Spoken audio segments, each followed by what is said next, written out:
Pero bueno, vamos a dar comienzo a esta sesión. Vienes.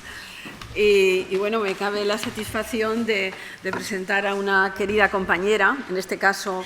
la UNED como tal, inaugura este curso. Y con esta organización que hemos hecho de alguna manera cronológica, hemos tratado de que sea un guión que tenga en cuenta la cronología,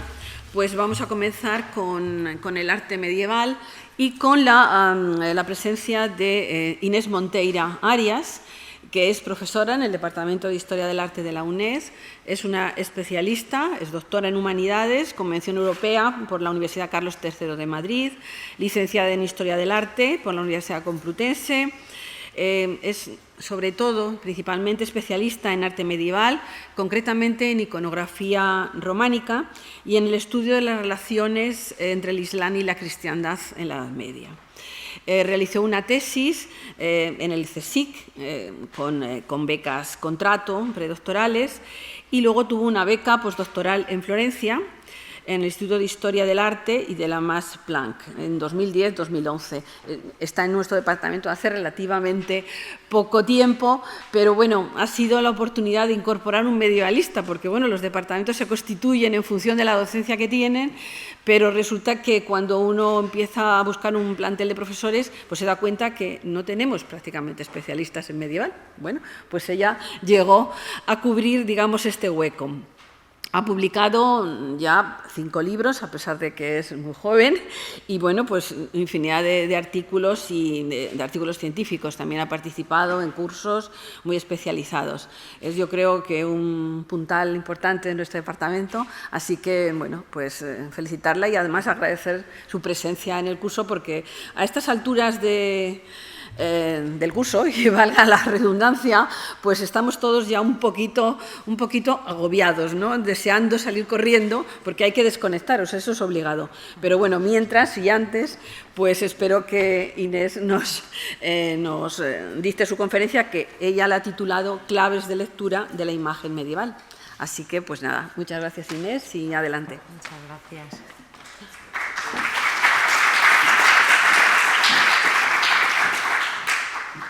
Vale,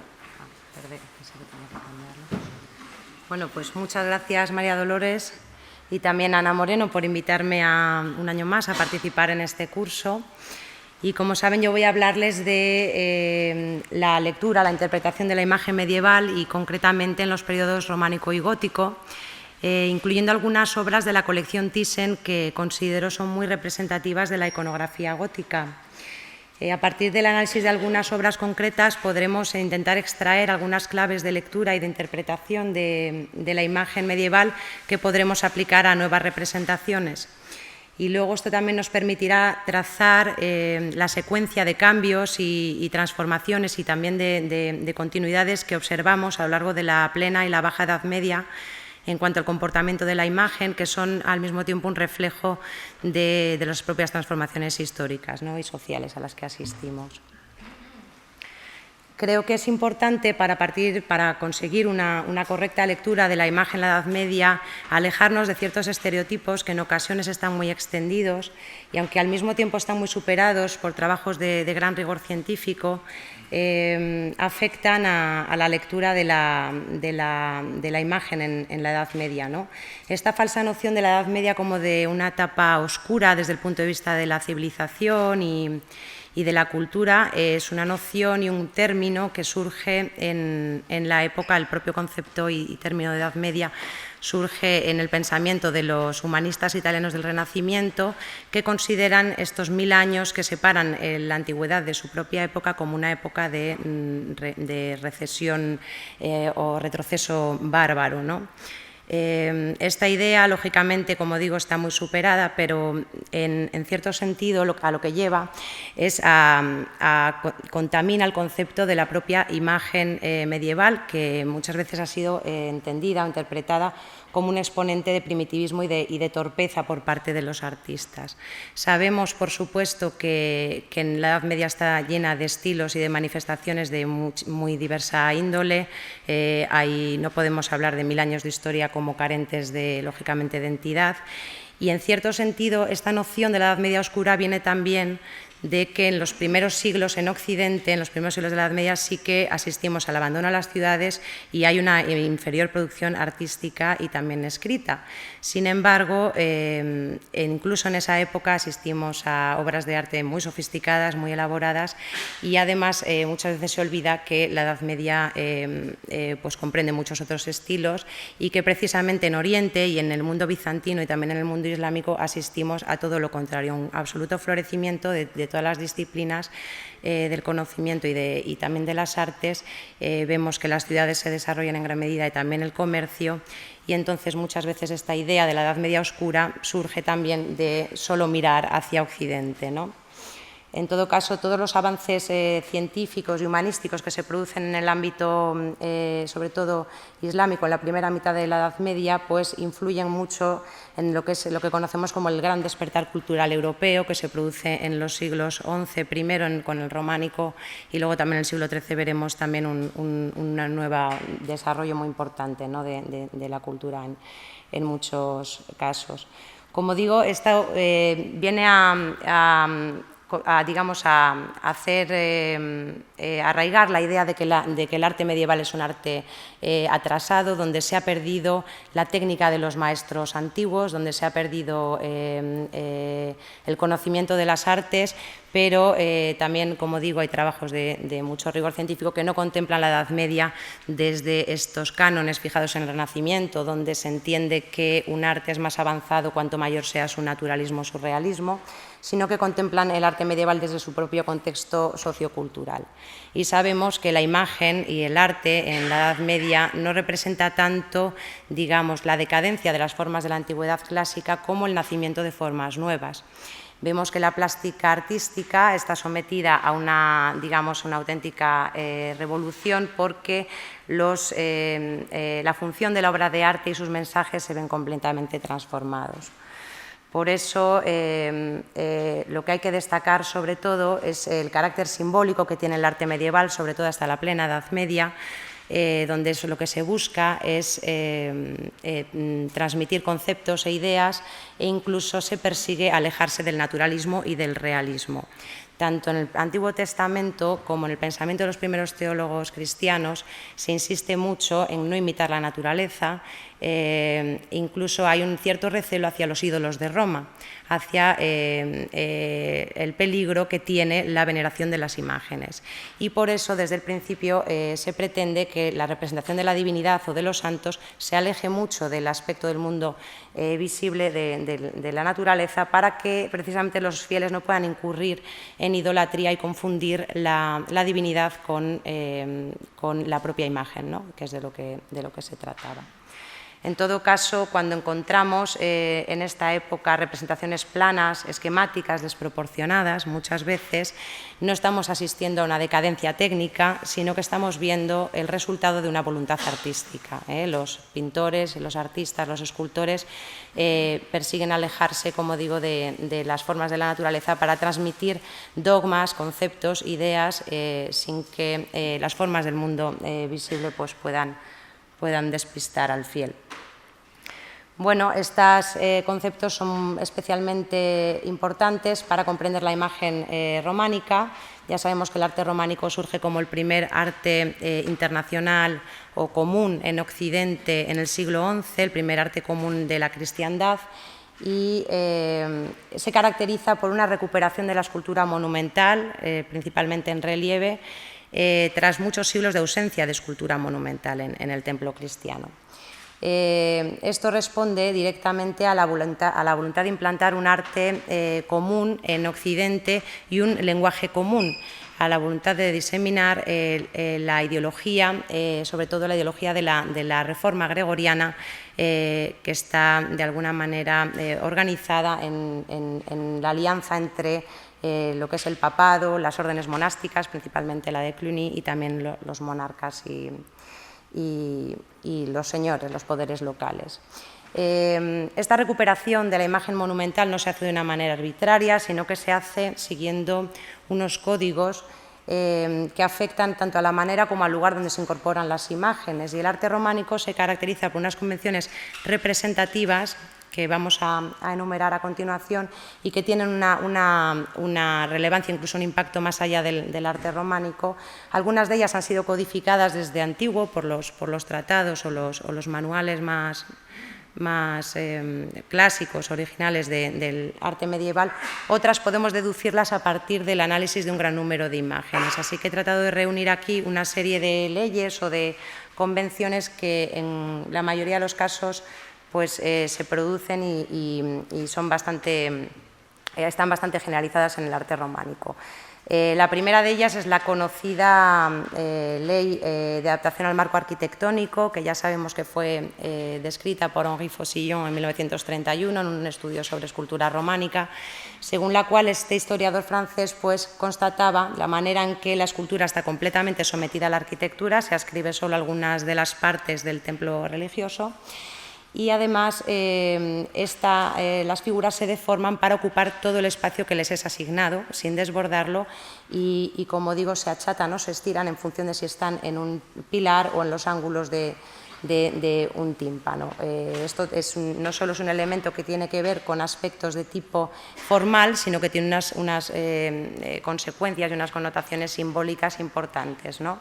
Porque cada parte del templo recibe un significado distinto. De alguna manera podemos decir que el espacio en el templo románico está jerarquizado, esto pasaba también en el arte bizantino, entonces no podemos analizar en el mismo contexto una figura que está en un tímpano y una figura que está en un canecillo. De alguna manera el lugar donde se ubican las imágenes genera un contexto semántico. Por ello, destaca en primer lugar las representaciones que aparecen en los tímpanos en las portadas de las iglesias, donde generalmente aparecen los temas de mayor relevancia relacionados con la representación de Dios y Cristo entronizado o santos de gran relevancia, y también representaciones que recalcan la condición de Cristo como Mesías, como puede ser la Pentecostés o la Ascensión. En el ábside de las iglesias encontramos también unos temas muy similares, porque el ábside es el Sancta Sanctorum del templo, con lo que tiene esa misma importancia simbólica que la puerta al fin y al cabo es el tránsito entre el espacio terrenal y el espacio sagrado, el templo, y de hecho hay una identificación muy directa de Cristo con la puerta a partir de un pasaje de los Evangelios de Juan donde dice: yo soy la puerta, quien por mí entra estará a salvo, ¿no? Bueno, luego lo que encontramos, no sé si tengo aquí un cursor de láser, vale. Luego lo que encontramos son también las representaciones pertenecientes a los capiteles del interior de las iglesias o incluso en los claustros. Ahí encontraremos muchas veces pasajes bíblicos, aunque los pasajes del Antiguo y el Nuevo Testamento son más típicos también del dintel y de los capiteles de la portada, pero en el interior de las iglesias encontramos otras representaciones que no tienen un carácter tan sagrado, sino que hay representaciones de tipo profano o incluso representaciones bestiales y de algunos personajes excluidos o heterodoxos en el momento, y que son imágenes que tienen una función amonestadora y de advertencia un poco similar a la del sermón, ¿no?, sobre los comportamientos que tienen que seguir los fieles en el momento. El espacio del claustro es un espacio que se presta mucho más a mensajes eruditos, porque la audiencia son monjes y están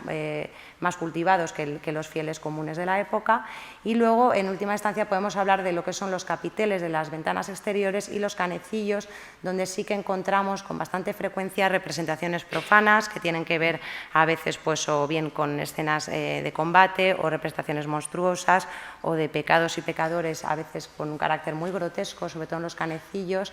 donde algunos especialistas apuntan a que aparecen las figuras excluidas de la sociedad de la época. A veces incluso los canecillos aparecen aplastados por el peso del tejado de la iglesia,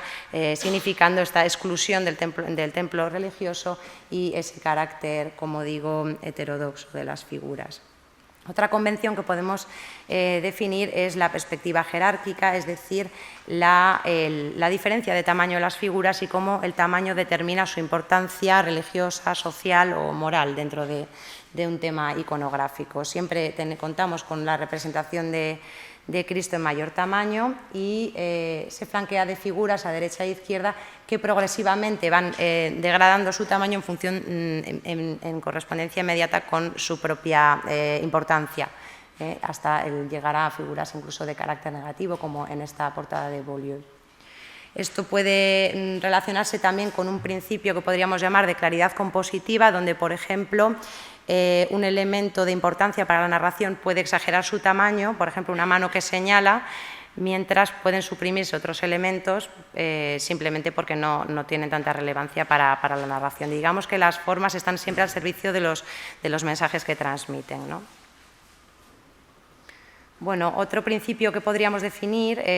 sería el principio de verticalidad y disposición axial, lo podemos llamar así. Este principio rige en la imagen medieval o incluso de la Edad Antigua también y durará más tiempo. Lo ejemplifica muy bien la figura de San Miguel clavando la lanza en el dragón, donde vemos que una figura situada encima de otra a mayor altura o aplastando a otra, pues denota superioridad sobre la misma. También se observa a veces esta jerarquización simbólica en la disposición en torno a un eje, sobre todo cuando este eje es la figura de Cristo o algún santo, y especialmente Cristo en el juicio final. Tiene que ver en realidad con el pasaje del juicio final, donde se dice que los salvados se colocan a su derecha y los condenados a la izquierda. Con mucha frecuencia encontramos a los personajes, sobre todo en los juicios finales, positivos en este espacio paradisíaco, en el espacio destinado a los bienaventurados, mientras que el infierno está situado siempre a la izquierda de Cristo, es decir, a la derecha del espectador. Incluso la primera figura inmediatamente a la derecha de Jesús siempre será más importante que la siguiente, y así progresivamente. Y luego existen, como digo, otras convenciones que se han constatado en el arte románico, aunque no hayan sido definidas como tal, pero a partir del análisis de un gran número de imágenes se observa que, por ejemplo, las representaciones de santos siempre aparecen con un carácter mucho más hierático, más sereno, y mientras que los pecadores, los demonios, las figuras maléficas suelen aparecer en actitudes inestables, con la boca abierta y en esquemas compositivos de menor equilibrio. Por ejemplo, un santo nunca aparecerá con la boca abierta, aunque esté representando la acción de hablar o la acción de predicar. Entonces eso nos da claves de interpretación para imágenes aún sin descifrar. Esto tiene mucho que ver también con las representaciones de los demonios y de todo tipo de figuras que vemos muchas veces en los canecillos, ¿no? Y que se repiten. Y sobre todo se relaciona con los propios conceptos de belleza y fealdad en la Edad Media y en los textos de la época. Sabemos que la belleza se equipara con el bien como un atributo exclusivo de los santos, mientras que la maldad o la disidencia se equipara con la fealdad y se representa de ese modo. Digamos que el aspecto de las figuras son el síntoma de su comportamiento moral, ¿no? Dentro de este arte tan simbólico. Bueno, vamos ya con el análisis de algunos ejemplos concretos, y he querido seleccionar aquí el magnífico tímpano de la abadía de Moissac. No vamos a estudiar los relieves laterales ni muchos otros elementos que lógicamente no tenemos tiempo, pero es una excelente ocasión para comprobar cómo se aplican todas estas convenciones representativas que hemos ido definiendo, y también para acercarnos a un tema clave dentro del ámbito de la iconografía medieval y pleno medieval, no tanto de la Baja Edad Media, como es el tema del Pantocrator rodeado del Tetramorfos, un motivo iconográfico que está muy presente en el mundo bizantino y también en el arte románico, y que suele representar, pues, a la figura de Cristo Dios entronizado. Generalmente en el ámbito bizantino se está representando más al Dios creador, mientras que en Occidente es más habitual que sea una representación vinculada con el Apocalipsis, y por eso se trata de Jesucristo entronizado y divinizado de manera abstracta, con el nimbo crucífero y con el libro en la mano. Generalmente en Occidente aparece bendiciendo con 3 dedos, mientras que el tipo bizantino suele bendecir con 2 dedos. El libro que porta es el libro de los 7 sellos, procedente del Apocalipsis, y que si está cerrado se entiende que aún todavía el juicio final no ha comenzado, ¿no? Como saben, el Pantocrátor siempre se representa en una mandorla, que viene a representar un poco su carácter atemporal y abstracto, su situación ya en un plano espiritual, y se flanquea de los 4 seres, el tetramorfos, esas 4 figuras animales que representan a los 4 evangelistas. Esta representación del tetramorfos en realidad procede de la Biblia, concretamente de una visión del profeta Ezequiel, donde habla de 4 vivientes, de 4 seres que vistos de frente tienen rostro humano y vistos de espalda tienen rostro animal. Luego, en el Apocalipsis de San Juan, en el Nuevo Testamento, hay una visión bastante similar, donde se habla de 4 ángeles zoomorfos que adoran, digamos, al Cordero degollado y a Cristo en el trono. Los pensadores cristianos, y especialmente San Ireneo en el siglo II, quisieron ver en estos 2 pasajes bíblicos una alusión a los 4 evangelistas, indicando que son 4 porque 4 son las direcciones en las que predicar el Evangelio y 4 son los vientos, y fue San Ireneo quien estableció, digamos, la atribución y la identificación de cada uno de los evangelistas con cada uno de los 4 animales, ¿no? Entonces determinó que el ángel Mateo tenía que ser la representación del evangelista Mateo, porque su evangelio comienza hablando de la genealogía humana de Cristo, por lo que la figura humana de las 4 representa a este evangelista. Después el león representa a San Marcos, porque San Marcos hace hincapié especialmente en la muerte y resurrección de Jesús, y en la antigüedad se pensaba que el león era un símbolo de la resurrección, porque se creía que dormía con los ojos abiertos, lo cual es falso. A la derecha lo que encontramos es al toro, que se identifica con Lucas, y San Ireneo consideró que el toro debía representar a Lucas, porque el Evangelio de San Lucas se inicia con un sacrificio que practica el padre del Bautista, Zacarías, y el animal de sacrificio por excelencia desde la antigüedad pues era el toro. Y por último, el águila se relaciona con el evangelista Juan, porque, de nuevo, de acuerdo con creencias antiguas, se pensaba que el águila era la reina de las aves, y se pensaba que era, digamos, el ave principal, porque era capaz de volar más alto que las demás y más cerca de la luz del sol, y que no tenía que cerrar los ojos al contemplar la luz del sol. Y se considera que San Juan es el que tiene una mirada más elevada de los 4 evangelistas. Su evangelio y el Apocalipsis es el más complejo y el más místico desde el punto de vista espiritual, y por esa razón pues así lo quiso identificar.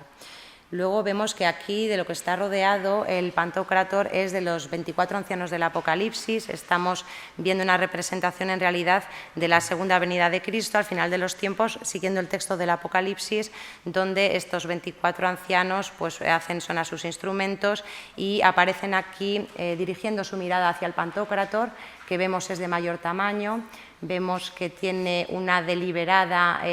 frontalidad y falta de profundidad, es algo intencionado. Tiene mucho menos dinamismo que las figuras de los ancianos, que muestran una gran variedad de gestos y mucha mayor tridimensionalidad, y que en realidad sus miradas, todas ellas dirigidas hacia el centro, pues es lo que da, digamos, entidad y unidad compositiva al conjunto. El dintel es una pieza reaprovechada romana, se piensa, pero representa las ruedas de fuego del Apocalipsis, y estas leonas también forman parte del texto de la Revelación. En el parteluz vemos las figuras de San Pablo e Isaías como pilares sobre los que se edifica el mensaje del tímpano, y que alargan infinitamente su figura para adaptarse a la ley del marco de la que hablábamos. Otro ejemplo muy destacado y muy importante dentro de la iconografía románica es el tímpano de la abadía de Santa Fe de Con, que ya saben que este es un centro de peregrinación muy importante del Camino de Santiago. Es la primera gran iglesia de peregrinación, y encontramos un tímpano excepcionalmente conservado, que tiene incluso policromía. Y en él lo que vemos representado es el juicio final, no ya siguiendo el Apocalipsis, sino el texto de San Mateo, y encontramos, pues es un tímpano de unos 7 metros, un poco menos de ancho por 4 de alto, y encontramos unas 124 figuras, donde veremos pues, que un poco todos estos principios compositivos también se cumplen. El tímpano se divide principalmente en dos mitades, la que está a la derecha del Pantocrator, que sería la de los salvados, y la que está a su izquierda, es decir, a nuestra derecha, la del infierno, y al mismo tiempo se distribuye entre registros horizontales. Arriba de todo encontramos unos ángeles que hacen sonar las trompetas, anunciando la llegada del juicio, y detrás unos ángeles que portan la cruz y algunos instrumentos de la pasión. Vemos aquí el Pantocrator rígido y frontal, aunque ya un arte muy depurado. Con sus manos está indicando lo que viene a decir el texto de Mateo y que además se recoge en las inscripciones del tímpano. Dice a los salvados: venid aquí a mi derecha y conoceréis el lugar que os ha sido asignado, mientras que a los condenados les dice: quedaros a la izquierda en el fuego que el demonio ha preparado para vosotros, ¿no? Justo debajo lo que encontramos son unos ángeles que tienen unas velas, en alusión a que en el momento del juicio final se dice que se hará repentinamente de noche, por eso también encontramos aquí al sol y a la luna. Y a la derecha, pues otros ángeles, uno de ellos con el libro que recoge las acciones de las almas, en virtud de las cuales irán a parar unos al infierno y otros al paraíso. Bueno, vemos digamos, el cortejo celestial de los santos, ordenados y serenos, rigurosamente situados, incluso en perspectiva jerárquica también decreciente. Primero tenemos a la Virgen, luego a San Pedro, luego al abad, y así en perspectiva jerárquica, como comentábamos. Debajo lo que encontramos es el seno de Abraham, una representación bastante habitual, donde lo que se está representando es el lugar en el que los justos esperan el juicio, esperan obtener la salvación, que no les llegará hasta la venida de Cristo, que es quien repara, digamos, el pecado original. Muy interesante resulta la parte de la puerta del infierno, representada siempre como unas fauces bestiales, las fauces de Leviatán, donde vemos al guardián del infierno con una maza, y en la parte del paraíso es un ángel, el arcángel San Miguel, el que recibe a los bienaventurados, incluso con elementos anecdóticos, ¿no?, de miradas entre ellos. Vemos aquí a San Miguel de nuevo pesando las acciones del alma en la balanza, algo que no se corresponde en realidad con la doctrina cristiana. La idea de que las acciones sean pesadas por San Miguel en realidad es una iconografía que procede del antiguo Egipto y que pudo llegar al ámbito medieval pues, por distintos cauces, por influencia bizantina y también por los escritos, los hadiths musulmanes. Bueno, y luego vemos un repertorio infinito de figuras condenadas y de monstruos y demonios de una enorme riqueza. Aquí vemos una que se clava un cuchillo a sí misma y que podría tratarse del castigo del suicida. Y luego vemos el infierno pues, presidido también por el demonio en mayor tamaño, que se alza sobre una figura que podría ser la del perezoso. Aquí vemos la arrogancia desarzonada de su caballo, la lujuria con los pechos descubiertos, una serie de demonios que muestran esta idea de la fealdad atribuida al mal, el castigo del avaro, condenado a ser estrangulado por el peso de sus riquezas, a mayor avaricia, mayor castigo. Siempre hay una correlación entre el castigo y el pecado cometido, y algunas figuras casi irónicas, ¿no?, como esta de la liebre que hace asar a un condenado en el fuego. Vemos que son imágenes que sin duda tuvieron un enorme impacto visual en su época, sobre todo teniendo en cuenta los pocos estímulos visuales que existían en aquel momento, y que tuvieron un efecto seguramente muy eficaz, ¿no?, para transmitir las ideas de la Iglesia y unos ideales de comportamiento. Aquí he transcrito una parte de una inscripción: pecadores, si no cambiáis vuestras costumbres, sabed que sufriréis un juicio temible. Y en la parte superior encontramos muchos otros castigos. Aquí un demonio con un hacha, otro que parece masticar la piel arrancada de una figura degollada, una condenada, y arriba una inscripción nos revela que se trata del castigo del falsificador de monedas, condenado a tragar el metal líquido con el que falsifica sus monedas. Bueno, vemos que los principios tanto de claridad expositiva, de jerarquización de las figuras, de adaptación al marco y sobre todo los valores morales aparejados al equilibrio, a la gestualidad y a la belleza, pues aparecen plenamente cumplidos. Quería también traer a colación un crucifijo románico para poderlo poner en comparación con otros que veremos aquí en la colección Thyssen, pertenecientes a la época gótica. Y uno de los mejores ejemplos es este magnífico crucifijo de don Fernando y doña Sancha, que está en el Museo Arqueológico Nacional y que supongo muchos de ustedes habrán visitado, y si no les invito a acercarse a verlo. Ya decíamos que en el arte románico lo más propio es que haya relieves, las figuras de bulto redondo son escasas, bueno, progresivamente van surgiendo más. En este caso se trata de un relicario, se descubrió al separar la figura del crucificado de la cruz que tenía un lignum crucis, un fragmento de la veracruz detrás, y por eso de alguna manera era más lícito venerar una figura tridimensional, porque incluso se le atribuían propiedades, digamos, milagrosas, como a todos las reliquias, ¿no? De alguna manera no había ese peligro de incurrir en idolatría. Bueno, el crucificado románico, ya lo saben, es de 4 clavos, se presenta completamente rígido, absolutamente alejado de cualquier expresión de dolor. No se pretende representar a Cristo como hombre en la cruz, sino al Dios que resucita y que salva, ¿no? Que ya no es cuerpo, ya se supone que estamos en el momento posterior a la muerte de Cristo. De hecho, los ojos abiertos son muy elocuentes. Aquí el principio de claridad expositiva quedaría evidenciado por esos ojos desproporcionados y abiertos, donde se está hablando del mensaje en realidad que se suele atribuir a la propia cruz, que además de símbolo de martirio de Cristo, es el símbolo de triunfo, porque Cristo triunfa sobre la muerte al resucitar y porque triunfa sobre el pecado al reparar, digamos, el pecado original de Adán y abrir las puertas del paraíso para los hombres.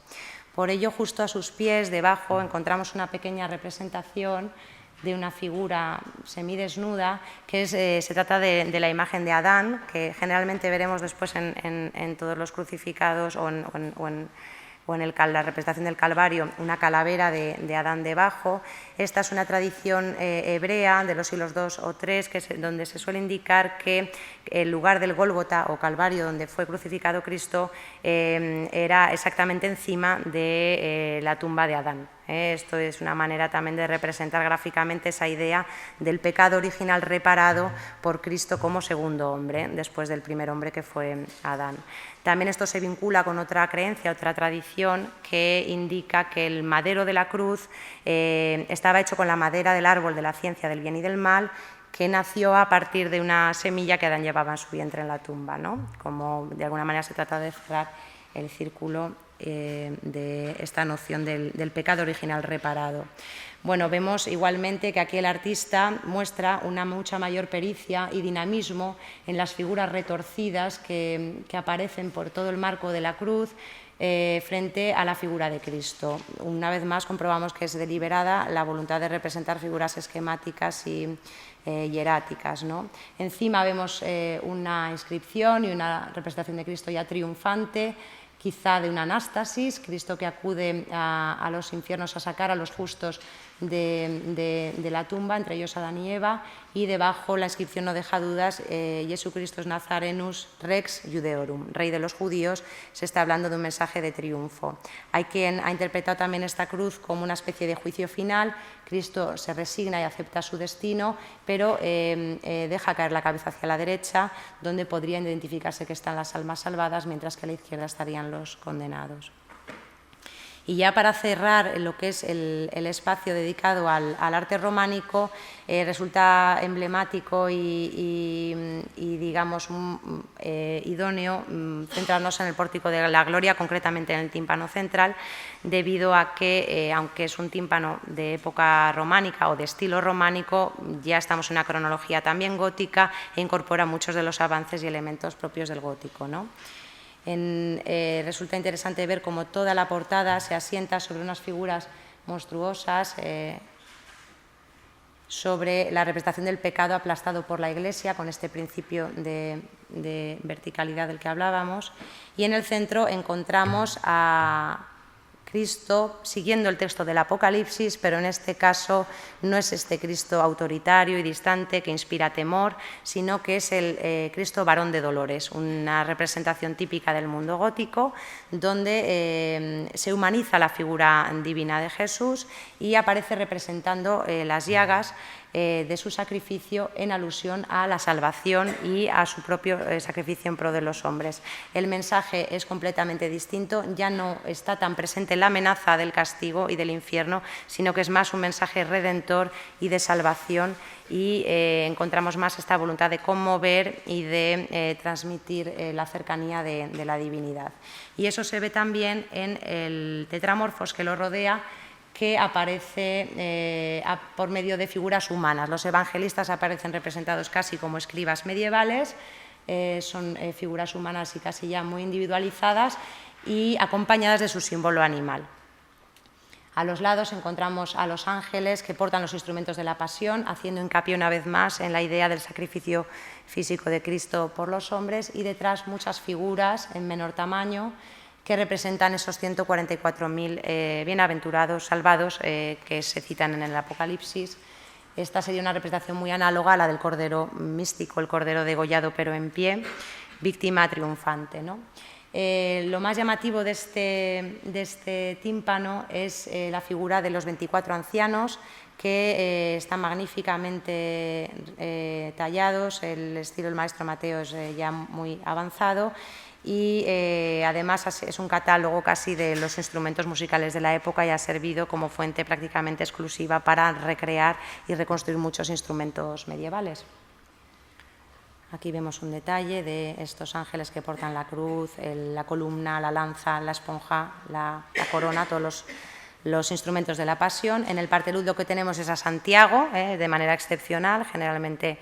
es o Cristo o más tarde la Virgen quienes aparecen ahí, pero obviamente estamos ante la Catedral de Santiago, donde se albergan los supuestos restos mortales del santo y que es el destino de la peregrinación del Camino de Santiago, ¿no? Debajo una representación de la Trinidad, y muy llamativa, y ya nos está hablando también de nuevos elementos propios del mundo gótico, es la figura arrodillada que aparece detrás del parteluz mirando hacia el altar mayor, interpretada por gran parte de los especialistas como un autorretrato del maestro Mateo que ofrece su obra al santo, ¿no? Y que aparece ahí. Eso sería, pues eso, la voluntad de trascender es algo poco habitual en los artistas medievales, y digamos que no contamos con muchos autorretratos de artistas en esta época, por lo menos no en la primera mitad de la Edad Media. Bueno, y la individualización de los personajes contrasta absolutamente con lo que entendemos más como el primer arte románico, donde se observa una isocefalia, una misma altura de todas las figuras. Aquí están individualizadas, cada una mira hacia un lado, e incluso el maestro Mateo se permite ponerle una sonrisa al profeta Daniel, ¿no? La expresión de sentimientos, la individualidad de los personajes es algo completamente nuevo y propio de la época gótica. Bueno, vamos a pasar ya al periodo gótico, donde se producen cambios muy profundos en la concepción de la imagen, como reflejo de los cambios sociales, económicos y políticos a los que asistimos, que producen un cambio de mentalidad y un cambio de valores absoluto, y por tanto una transformación importante de la imagen y de lo que son sus formas y mensajes, ¿no? Hay que señalar como un elemento principal el desarrollo de las ciudades, donde empezamos a ver nuevas clases sociales, especialmente la clase comerciante, la burguesía, que empezará a tener acceso a la cultura, incluso llegarán a ser comitentes del arte, y esto genera una enorme transformación. Luego hay que tener en cuenta que los monjes pierden mucho poder, las órdenes monásticas, frente al mayor poder que gana la sede episcopal y el obispo, en alianza con la monarquía, que en la sede urbana pues, potencian las catedrales y el arte gótico como emblema en realidad del poder monárquico. Lo que asistimos en este momento es a una revalorización del individuo, a una humanización de las figuras divinas y de las representaciones,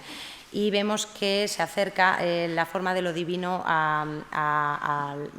representación de las figuras sagradas a la forma humana, ¿no? Esto lleva a humanizar la figura de Cristo y también a hacer hincapié en la figura de su madre biológica, la Virgen. Veremos que hay una enorme devoción mariana, esto es una de las características más importantes del momento. Esta humanización de las figuras se manifiesta también en la individualización de las figuras que hemos visto ya en el Pórtico de la Gloria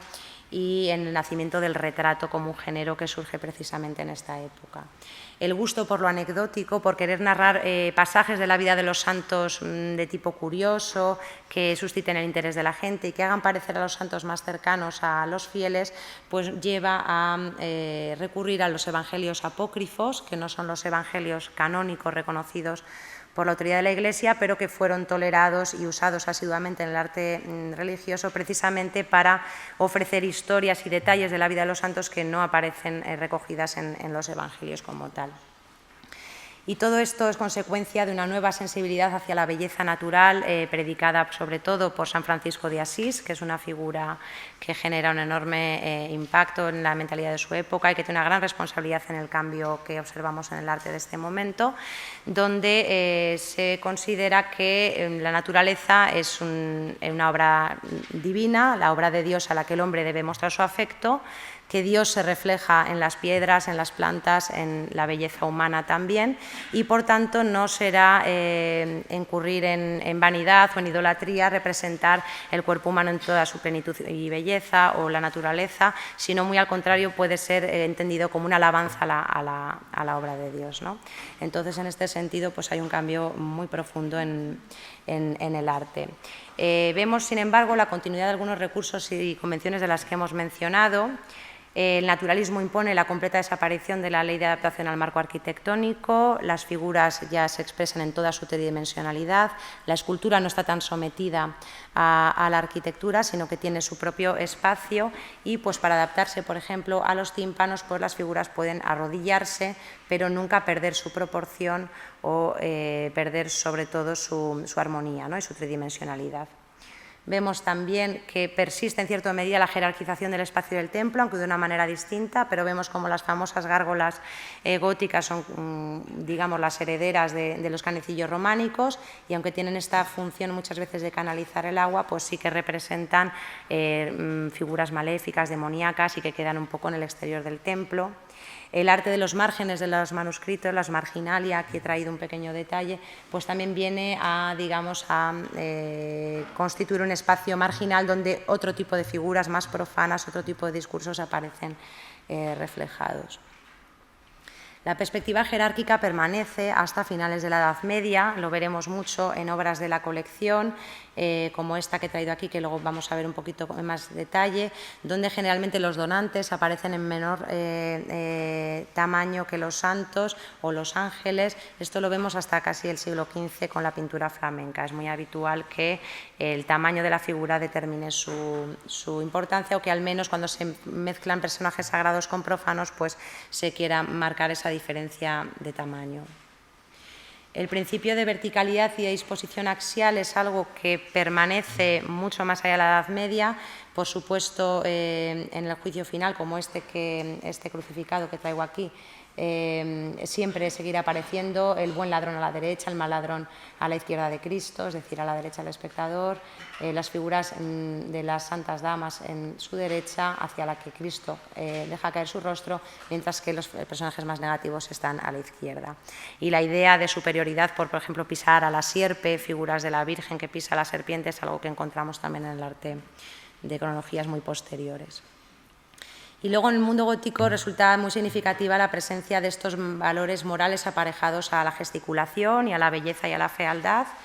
incluso más allá. Es un rasgo generalmente definido como propio del arte nórdico, pero en realidad es algo que está en el propio arte románico, ¿no? Luego es verdad que en el ámbito nórdico, en la pintura flamenca y alemana, pues permanece más. Pero el hecho de que los personajes negativos aparezcan gesticulantes o con rasgos de fealdad o de vejez, como en este caso en el Cristo entre los doctores de la colección Thyssen de Durero, donde Cristo aparece pues, como un efebo joven e idealizado frente a, pues, al aspecto grotesco y anciano de los doctores de la ley judaica, ¿no? Esto ocurre mucho en las representaciones de los verdugos de Cristo, que aparecen siempre pues, gesticulantes, enseñando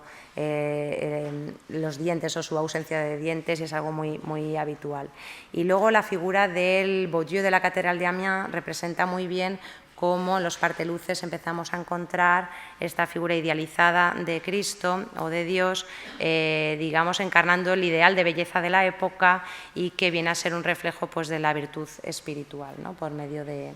las formas. Vamos a ver dos ejemplos iconográficos, digamos, por un lado la iconografía de Cristo y por otro lado la iconografía de la Virgen, para comprender y ver un poco el recorrido y los contrastes con el periodo previo, ¿no?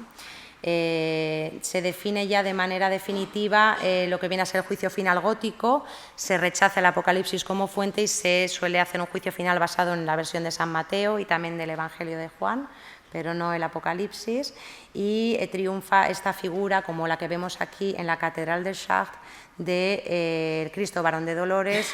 idealizado y que muestra sus llagas de las manos y del costado en alusión al sacrificio y a la salvación de los hombres. Es un tema que aparecía, ya lo hemos visto, en el Pórtico de la Gloria, pero que ha aparecido en la Catedral de Saint-Denis, que ha aparecido incluso en el arte románico también en Beaulieu, y luego lo veremos en Bourges y en muchos ejemplos importantes.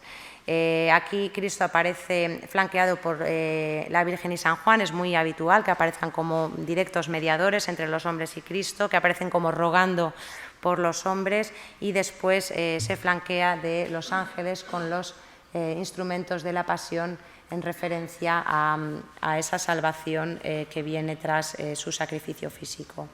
Debajo encontramos de nuevo a San Miguel ponderando las almas, a la derecha de San Miguel los bienaventurados, a su izquierda los condenados que se dirigen al infierno, cuya puerta es de nuevo unas fauces monstruosas. En el centro del parteluz encontramos esta versión idealizada de Dios con el libro La Revelación en la mano y pisando al áspide y al basilisco en referencia a esa salvación, al triunfo sobre el mal, ese mensaje. Y luego ya vemos las estatuas columna pues completamente independizadas en toda su proyección tridimensional, diferentes, cada una dirige la mirada hacia un lado y pisando algunas figuras que podrían pues representar o personajes del Antiguo Testamento o personajes de carácter negativo, siguiendo los principios de los que hablábamos, y identificarles a través de sus símbolos parlantes, como puede ser la llave en el caso de San Pedro. También en España llega, por supuesto, esta temática del Cristo Varón de Dolores. En la Catedral de León lo tenemos como un ejemplo muy emblemático, aunque la figura es bastante hierática. Vemos aquí a esta representación de Jesús que muestra las llagas y que se flanquea directamente por los ángeles que portan los instrumentos de la pasión, queriendo hacer hincapié de nuevo en el sufrimiento y en esa salvación. Cristo lleva aquí una corona en alusión a su reinado sobre los cielos, pero también en analogía con los símbolos de la monarquía terrenal. Digamos que muchas veces se recurre a elementos de indumentaria o iconográficos que permiten de alguna manera legitimar el poder terrenal a partir de las representaciones divinas siguiendo los mismos esquemas, ¿no? y recursos. Aquí vemos especialmente arrodillados a la Virgen y a San Juan, y debajo pues vemos el infierno a la izquierda de Cristo y el paraíso con determinados detalles. En la puerta de nuevo San Miguel que pesa las almas y vemos elementos, digamos, anecdóticos. Vemos aquí un rey que habla con unas damas, quizá en alusión a Alfonso X, quien promovió esta catedral. Vemos a franciscanos y a dominicos, y luego encontramos, por ejemplo, analogías curiosas como estos ángeles que se esfuerzan por azuzar el fuelle del órgano, en analogía con los demonios que encienden el fuego, ¿no? Con un fuelle. Aquí en la Catedral de León vemos en el parteluz a la famosa Virgen Blanca. Como vamos a hablar ahora, la imagen de la Virgen adquiere un enorme culto y una enorme relevancia. Aquí la Virgen aparece ya pues, de nuevo idealizada, y el niño Jesús aparece como un niño y no ya como esta representación casi divinizada que existía del niño Jesús. La Virgen lleva aquí una azucena, a veces lleva un fruto, en alusión pues, a la virginidad y a su digamos, condición de nueva Eva. Igual que Cristo se consideraba que era el nuevo Adán, pues la Virgen es la nueva Eva que viene a traer al Mesías y a reparar ese pecado original. Bueno, vamos ya con la primera obra de aquí de la colección Thyssen, donde este autor pues, nos muestra cómo se va transformando ya la imagen de la crucifixión. Ugolino de Siena era un artista muy destacado de la escuela de Duccio. Por mucho tiempo esta obra fue tenida como una obra de Duccio y tiene obras tan importantes como el altar mayor de la iglesia de Santa Croce de Florencia. En ella, bueno, además de los rasgos particulares, como puede ser la composición piramidal y ese círculo de ángeles que le dan bastante equilibrio a la composición, pues lo que encontramos es a un Cristo de 3 clavos y no a un Cristo de 4 clavos como el que veíamos en época románica, que tiene que subir una pierna sobre la otra y retorcer su cuerpo para subirse a la cruz, y que eso viene a mostrar pues, el sufrimiento que padece en su cuerpo. Aquí ya tiene los ojos cerrados, expresión de dolor, y no se ahorra en detalles, digamos, dramáticos como puede ser la sangre, ¿no? También el sentimentalismo invade las figuras que acompañan al crucificado, casi siempre la Virgen y San Juan. Vemos que más tarde aparecerán muchas otras, y que aquí muestran un dolor contenido que se convierte en dolor absolutamente manifiesto en el caso de los ángeles, que desgarran sus vestiduras y son mucho más teatrales. La composición, como digo, es muy equilibrada. Los dos rostros de la Virgen y Juan, que aún mantienen mucha similitud entre sí, compensan mirando hacia la derecha que el Cristo mire hacia la izquierda. Vemos aquí en detalle estos gestos de expresión de los ángeles, y contamos con otra crucifixión enormemente interesante aquí en la colección del museo, atribuida a Vitale de Bologna, uno de los artistas más importantes del Trecento boloñés. Este temple sobre tabla, aunque tiene el fondo dorado, presenta ya unos aspectos, digamos, de naturalismo y de realismo inconcebibles en la época previa. Encontramos muchísimos elementos anecdóticos en esta composición abigarrada de figuras. El artista ya quiere generar varios planos de profundidad, la composición es compleja, y vemos cómo pues, a la derecha de Cristo encontramos al buen ladrón, a Dimas, que se diferencia del mal ladrón gestas por el demonio que parece descolgar a este último. A la derecha vemos a Longinos, el santo romano, y después la Virgen desmayada junto al cortejo de las santas mujeres. Habrá muchos textos en la época que nos hablan del desmayo de la Virgen, de su padecimiento y de su sufrimiento ante la muerte de Cristo, mientras que en el lado izquierdo pues, tenemos varios registros también de figuras. Debajo encontramos a los soldados romanos que se echan a suertes las vestiduras de Cristo, se la echan a los dados,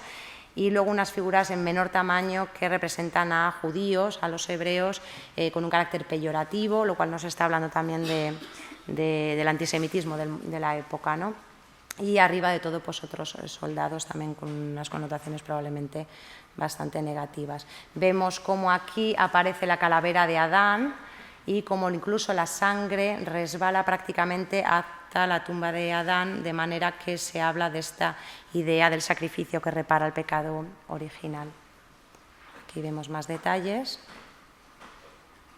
Y como última crucifixión, aunque hay algunas otras de esta cronología, pues he traído aquí la de Gérard David, que ya estamos hablando prácticamente de un arte renacentista.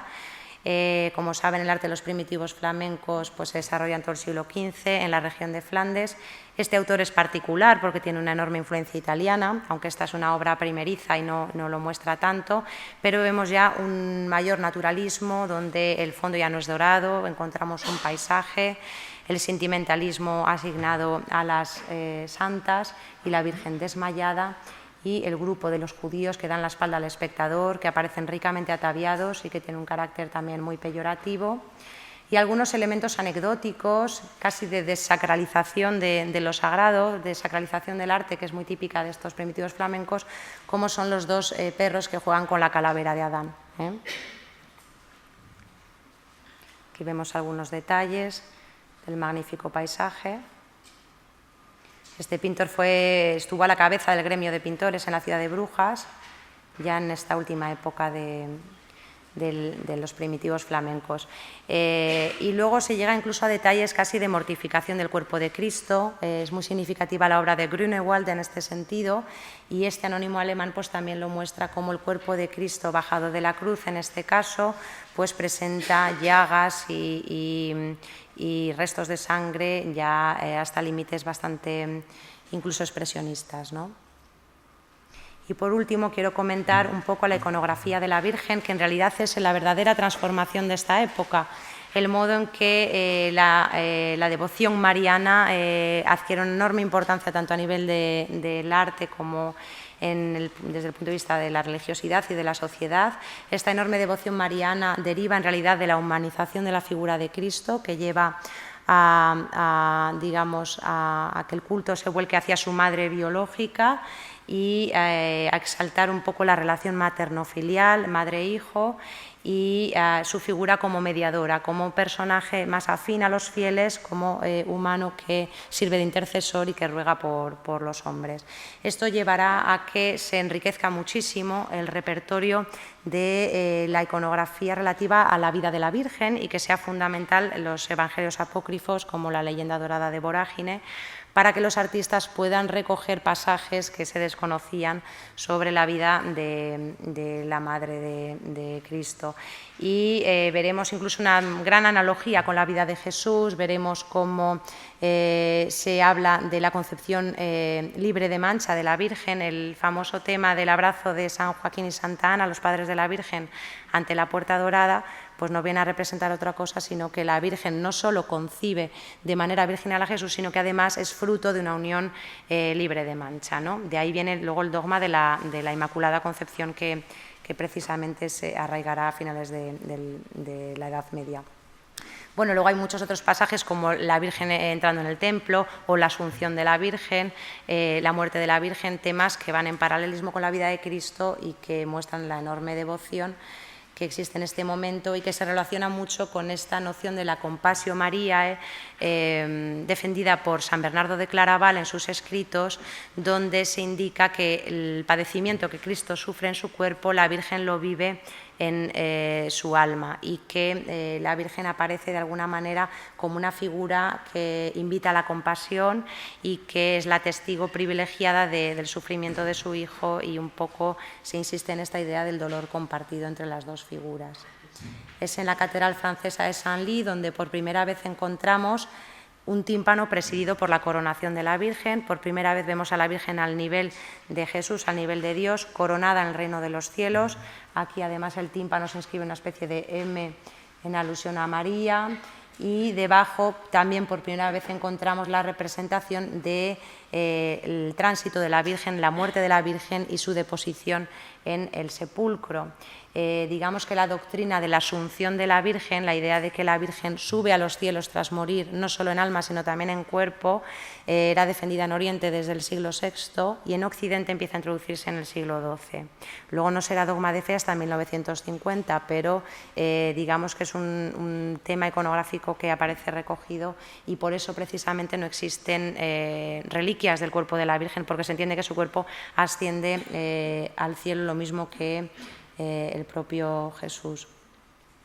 Bueno, vemos aquí, no se ve muy bien, veremos muchos otros ejemplos de este tema que se repite en Chartres, por ejemplo, donde el propio Jesús baja de los cielos a recoger el alma de la Virgen para llevársela.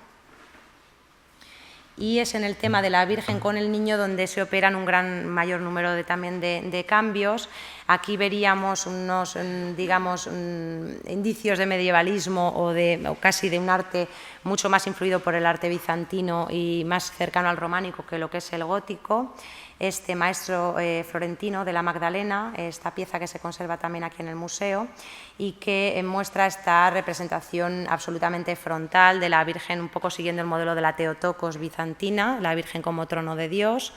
y que en lugar de llevar a un niño en su regazo, pues lo que lleva es a un niño hombre, un pequeño Dios que bendice con las manos, que lleva el rollo. No se persigue representar a Cristo como un niño que parezca cercano, sino que es una figura incluso pues que no representa ningún tipo de ideal de belleza, muy al contrario, y que no inspira cercanía, sino esa autoridad religiosa, ¿no?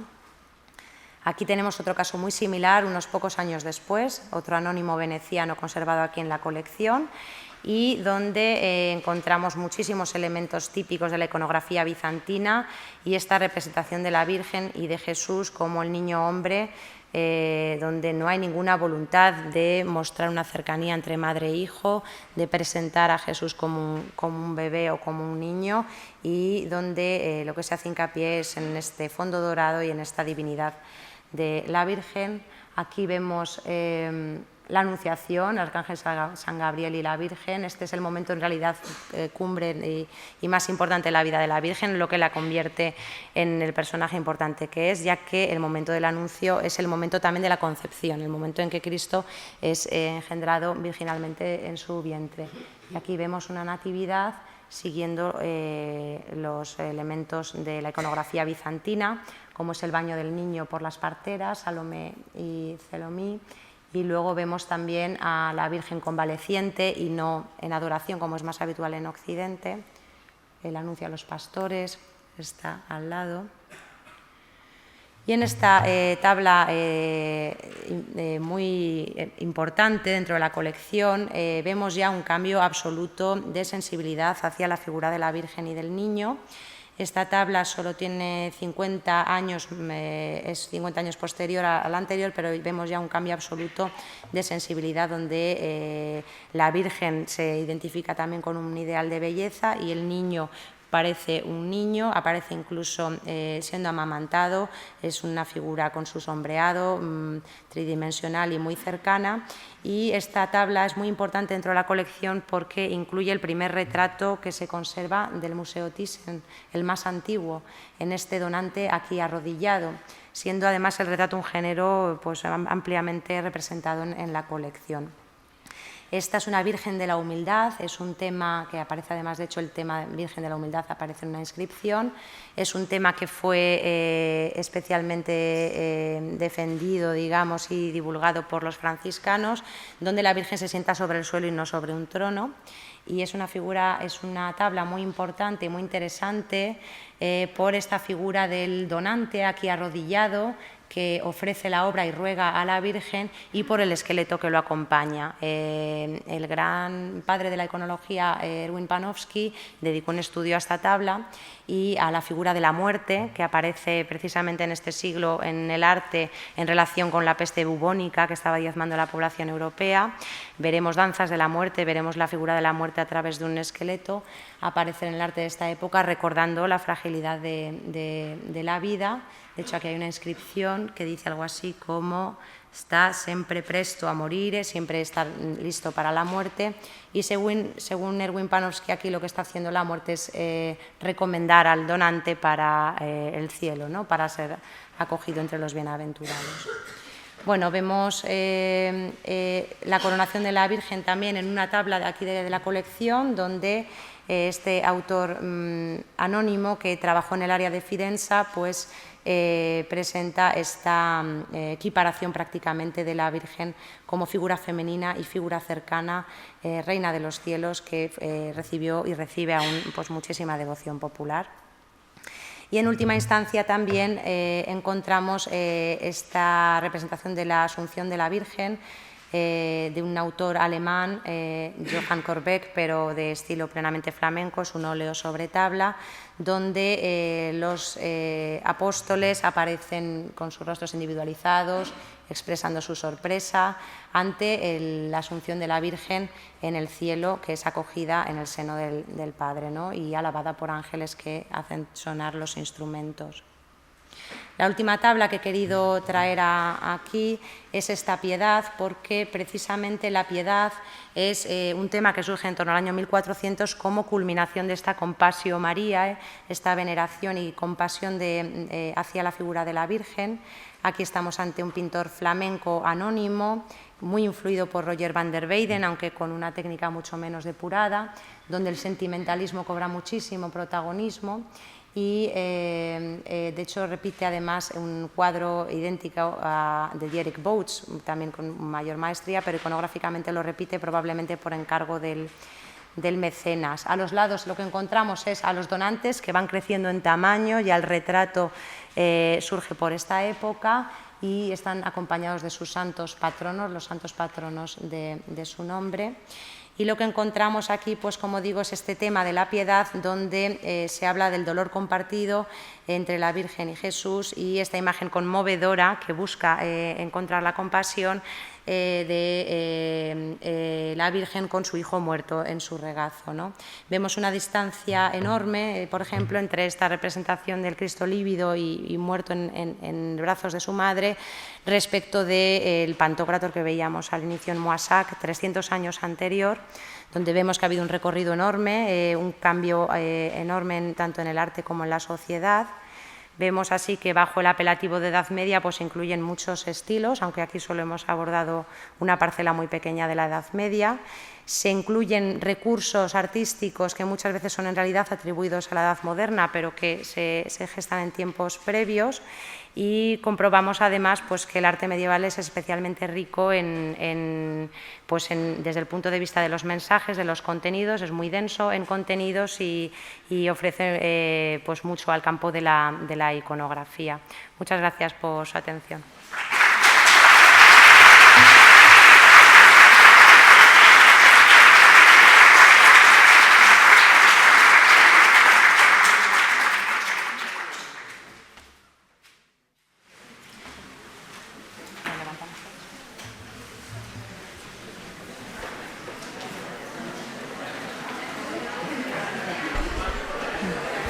No sé si tienen alguna pregunta que quieran hacer a Inés antes de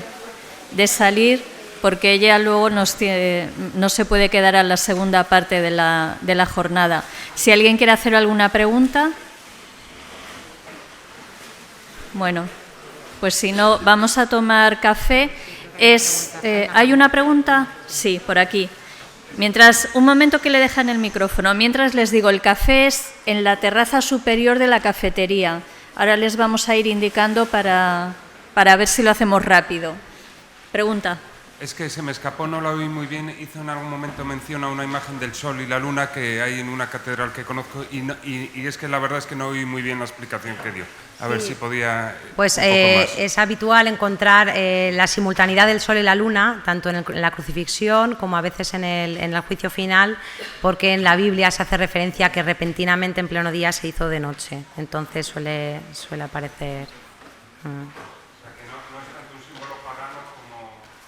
Bueno, la verdad es que el origen representativo, a veces, por ejemplo, en la primera iconografía cristiana, en tiempos previos, sí que la figura del sol y de la luna sigue un modelo iconográfico romano. Eso también ocurre, sí. Sí, yo quería preguntar, que bueno, ha estado explicando un poquito acerca de las imágenes planas, que no eran motivo de la impericia de los artistas, pero es verdad que en esa época todavía no se conocían las claves de la perspectiva renacentista. Entonces, no sé muy bien si es porque ellos querían hacerlo así o después ya se desarrollaron de otra manera. Y bueno, pues ya con la perspectiva de Renacimiento y todo eso, pues ya las imágenes fueron cambiando. Sí, por supuesto. Hombre, la perspectiva renacentista, la perspectiva geométrica es un método que se desarrolla en ese momento, pero por ejemplo los primitivos flamencos, en cronologías un poquito anteriores, de manera intuitiva lo desarrollan, y en la época de la antigüedad encontramos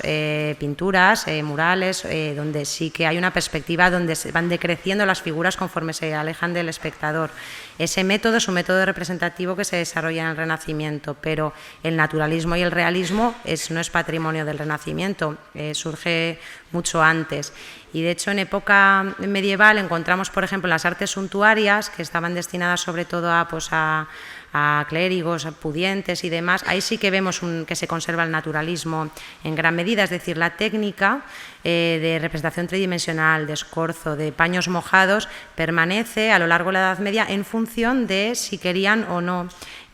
conservarla. Lo que sí que ocurre es que en las artes monumentales, donde vemos progresivamente un arte cada vez más abstracto, más esquemático, se acaba perdiendo la técnica, es decir, pero la pérdida de esa técnica es porque es una consecuencia de que el arte persigue otros objetivos y se desarrollan, digamos, otras cualidades como es la expresión cualidades expresivas para expresar conceptos por medio de formas o cualidades de color, es decir, desde el punto de vista artístico no podemos valorarlo como un reflejo de impericia, sino como el resultado de una voluntad artística, ¿no? Yo creo.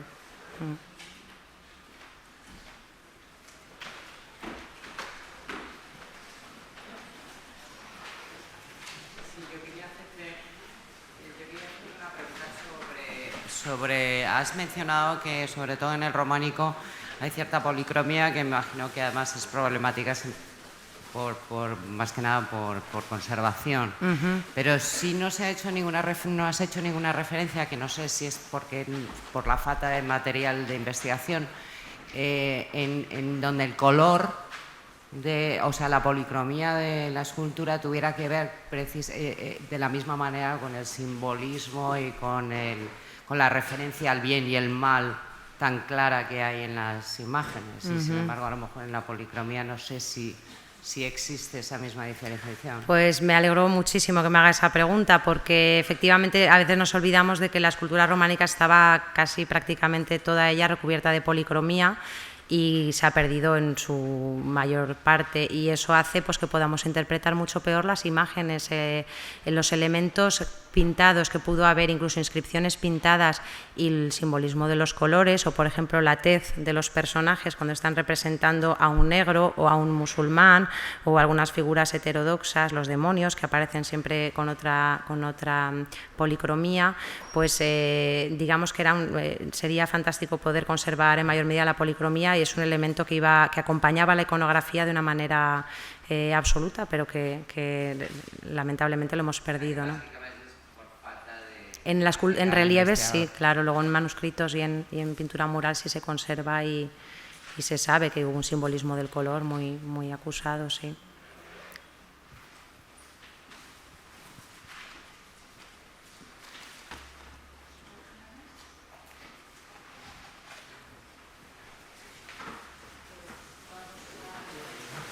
Bueno, gracias.